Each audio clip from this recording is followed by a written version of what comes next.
અમદાવાદના જોધપુરમાં મોટી દુર્ઘટના ટળી છે। સૂર્યસાગર ફ્લેટની બાલ્કની ધરાશયી થઈ। વહેલી સવારે ઘટના ઘટી, વાહનોને નુકસાન પહોંચ્યું છે।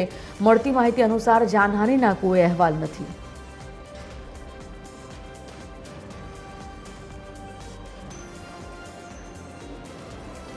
તો અમદાવાદના જોધપુરમાં મોટી દુર્ઘટના ટળી છે। બાલ્કની ધરાશયી થઈ છે।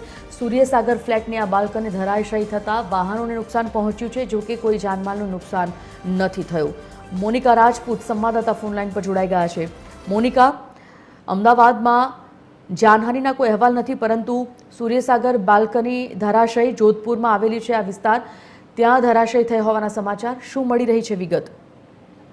બિલકુલ થી સંજીવની, જે પ્રમાણે શહેરમાં વરસાદી માહોલ છે અને તે કેટલીક જગ્યાઓ પર જે બાલ્કની ધરાશાયી કે છત ધરાશાયીના પણ સમાચાર મળી રહ્યા છે, ત્યારે જે જોધપુર ગામની જ્યારે વાત કરવામાં આવે તો જોધપુર ગામમાં સૂર્યસાગર ફ્લેટની વહેલી સવારે જે બાલ્કની જે છે અચાનક જ ધરાશાયી થઈ હતી, જે 2 જેટલા વાહનોને નુકસાન પહોંચ્યું હતું, પરંતુ કોઈ પણ પ્રકારની જે જાનહાનિ નથી થઈ તેવા પણ સમાચાર સામે આવી રહ્યા છે। માહિતી માટે ધન્યવાદ મોનિકા।